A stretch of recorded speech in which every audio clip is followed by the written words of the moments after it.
क्या होगा जब इस दुनिया से सब कुछ खत्म हो जाएगा और लोग खुराक और पानी के लिए एक दूसरे से लड़ने मरने के लिए तैयार हो जाएंगे और लोग इन चीजों को हासिल करने के लिए किस तरह एक दूसरे के जानी दुश्मन बन सकते हैं। आज की कहानी इसी से रिलेटेड है, तो चलते हैं आज की कहानी की तरफ।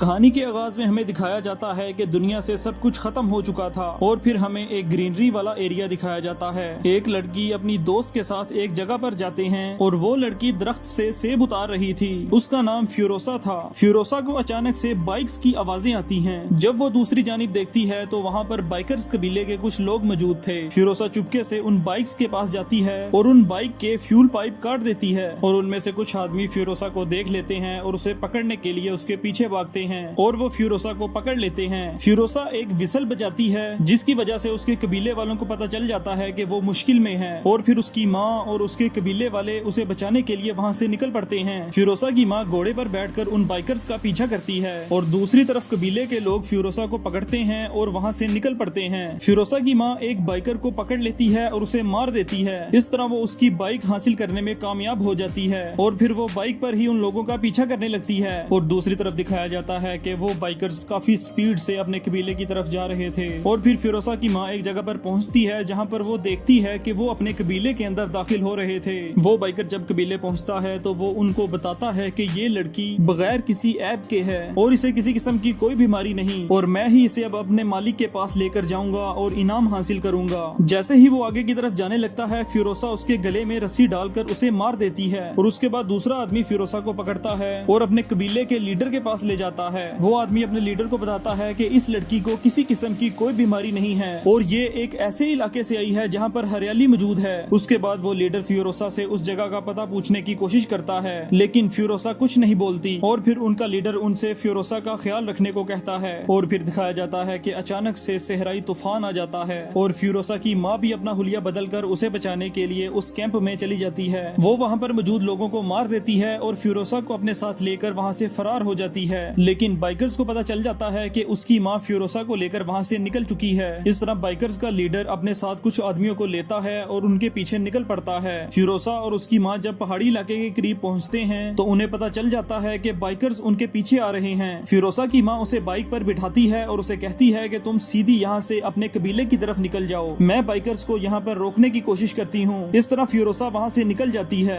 बाइकर्स काफी ज्यादा तादाद में थे इसलिए वो उनका मुकाबला नहीं कर पाती और इस तरह फिरोसा की माँ को बाइकर्स कबीले के लोग पकड़ लेते हैं और उससे जबरदस्ती पूछने की कोशिश करते हैं कि हमें उस कबीले का बताओ जहां से तुम आई हो। और फिर फिरोसा भी वहां पर पहुंच जाती है लेकिन बाइकर्स कबीले का सरदार काफी जालिम था इसलिए वो उसकी माँ को मार देता है। और फिर दिखाया जाता है कि बाइकर कबीले का सरदार फिरोसा को अपने साथ रखना शुरू कर देता है और उसे एक पिंजरे के अंदर कैद रखता है। और फिर दिखाया जाता है कि एक दिन बाइकर्स कबीले के कुछ लोग खुराक की तलाश में कहीं जा रहे थे तो उन्हें सफेद कलर का एक इंसान नजर आता है। वो उन्हें कहता है कि अगर तुम लोग मेरी जान बचाते हो तो मैं तुम्हें एक ऐसी जगह पर लेकर जाऊंगा जहां पर ग्रीनरी मौजूद है और बहुत सारा पानी भी है। इस तरह बाइकर्स उस आदमी को अपने साथ लेकर उसके इलाके में पहुंच जाते हैं और फिर उनके सरदार को दिखाया जाता है जिसने मुंह पर मास्क पहना होता है और उसका नाम इमोर्टन जो था। बाइकर्स कबीले का सरदार उन्हें कहता है कि तुम्हारे पास जो कुछ मौजूद है वो हमें दे दो वरना हम तुम पर हमला कर देंगे। लेकिन इमोर्टन जो के पास एक ऐसी आर्मी मौजूद थी जो उसके लिए मरने के लिए तैयार थी इसलिए वो बाइकर्स पर हमला कर देते हैं और उन्हें वहाँ से भागने पर मजबूर कर देते हैं। और जब बाइकर्स रात के वक्त अपने घर वापस जा रहे थे तो उन्हें रास्ते में एक बहुत बड़ी इंडस्ट्री नजर आती है। वो इंडस्ट्री असल में एक ऑयल फैक्ट्री की तरह थी और उसका नाम गैस टाउन था। गैस टाउन अपने तेल के बदले में लोगों से खुराक का लेन देन किया करता था। इस तरह इमोर्टन जो इनसे फ्यूल लिया करता था और उन्हें खुराक दिया करता था।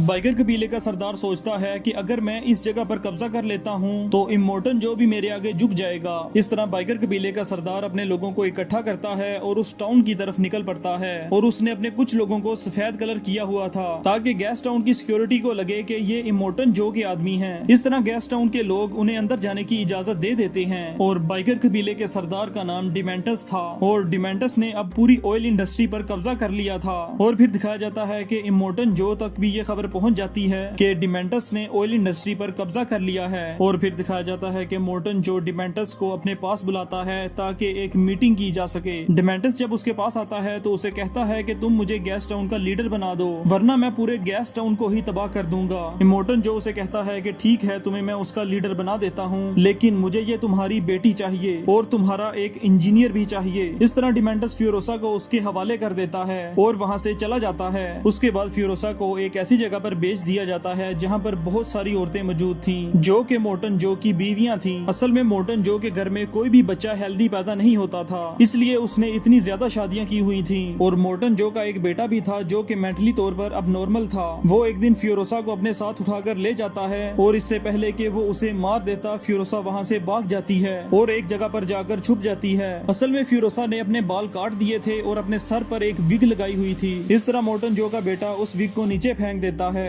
और फिर उसके बाद फ्यूरोसा एक लड़का बनकर उस कबीले के अंदर रहने लगती है। और फ्यूरोसा अब बड़ी हो चुकी थी और वो वहाँ पर गाड़ियाँ बनाने का काम किया करती थी और कबीले के लोग उसे एक लड़का ही समझते थे, क्योंकि वो उनके सामने एक गूंगा होने की एक्टिंग कर रही थी और वो उनके सामने कोई बात नहीं करती थी। और फिर दिखाया जाता है कि वो सब लोग मिलकर एक काफी बड़ा ट्रक बनाते हैं, जिसके जरिए से वो अपना सामान दूसरों तक पहुंचा सकें और दूसरों का सामान अपने तक ला सकें। और इस कबीले के पास एक राइडर मौजूद था जिसका काम सामान को एक्सचेंज करवा कर सही सलामत कबीले वापस लाना था। इस तरह वो नए ट्रक को अपने साथ लेकर वहाँ से निकल पड़ता है और रास्ते में डिमेंटस के लोग उनके ट्रक पर हमला कर देते हैं। और दिखाया जाता है कि फ्यूरोसा भी उसी ट्रक के अंदर छुपी हुई थी, क्योंकि वो इस कबीले से भागकर अपने कबीले की तरफ जाना चाहती थी। इस तरह मोर्टन जो की आर्मी और डिमेंटस की आर्मी के दरमियान काफी ज्यादा खतरनाक लड़ाई चलने लगती है और फ्यूरोसा भी उस लड़ाई के अंदर शामिल हो जाती है और उनका मुकाबला करती है और डिमेंटस के आदमियों को मारने में कामयाब हो जाती है। और उसके बाद फ्यूरोसा उस राइडर के पास जाकर बैठ जाती है। उस राइडर का नाम जैक था। जैक ट्रक को रोकता है और फ्यूरोसा को नीचे उतार देता है और उसे कहता है कि अगर तुम यहाँ से फरार होना चाहती हो तो तुम जा सकती हो, लेकिन फ्यूरोसा ये करने से इनकार कर देती है और उसके साथ ही रहने का फैसला करती है। इस तरह वो दोनों मिलकर गैस टाउन के अंदर पहुंच जाते हैं, जहाँ डिमेंटस फ्यूरोसा को देखता है, लेकिन वो उसे पहचान नहीं पाता क्योंकि फ्यूरोसा अब काफी बड़ी हो चुकी थी। डिमेंटस जैक से कहता है कि हमारे पास ऑयल के रिजर्व्स खत्म हो चुके हैं, लेकिन हमें तुमसे खुराक चाहिए। जैक ऐसा करने से इनकार कर देता है और वो उन पर हमला कर देते हैं और उनका सारा फल वहाँ से चुरा लेते हैं। इससे पहले कि उस कबीले के लोग उन्हें मार देते, डिमेंटस उन्हें वहाँ से बाहर निकलने में उनकी मदद करता है। जैक और फ्यूरोसा वापस जाते हैं और ये सब कुछ मोर्टन जो को बताते हैं। जैक मोर्टन जो को बताता है कि वो तुमसे मीटिंग करना चाहता है और मोर्टन जो डिमेंटस से मुलाकात के लिए मान जाता है। और फिर दिखाया जाता है कि जैक को पैगाम मिलता है कि वो डिमेंटस से मुलाकात करे। इस बार वो फ्यूरोसा को एक कार के अंदर बिठाता है और उसे कहता है कि हम सब के पीछे आओ और जैसे ही हम गैस टाउन के अंदर चले जाएंगे तुम अपनी कार लेकर वहाँ से निकल जाना और अपने कबीले की तरफ वापस चली जाना। इस तरह वो ट्रक लेकर जैसे ही गैस टाउन के अंदर एंटर होते हैं तो उन पर हमला हो जाता है। फ्यूरोसा अपनी कार को वापस मोड़ती है और गैस टाउन के दरवाजे बंद कर दिए जाते हैं। फ्यूरोसा बाहर ही खड़ी थी और जैक को बचाने की कोशिश करती है और इंतजार करती है कि जैक भी बाहर आ जाए और वो दोनों गाड़ी में बैठकर वहाँ से निकल जाएं। जैक ग्रीन कलर का एक फायर करता है, जिसका मतलब था कि वो फ्यूरोसा को वहाँ से जाने का कहता है। फ्यूरोसा गाड़ी में बैठती है और वहाँ से निकल पड़ती है, लेकिन थोड़ी ही दूर जाने के बाद फ्यूरोसा रुक जाती है और वापस गैस टाउन की तरफ निकल पड़ती है, क्योंकि वो जानती थी कि जैक इस जंग के अंदर अकेला है और उसे उसकी मदद करनी चाहिए। इस तरह फ्यूरोसा एक स्नाइपर लेकर गैस टाउन के अंदर चली जाती है और जैक के ट्रक के करीब आने वाले लोगों को मारने लगती है। इस तरह फ्यूरोसा स्नाइपर की मदद से डिमेंटस को भी रोकती है ताकि वो जैक पर हमला ना कर सके।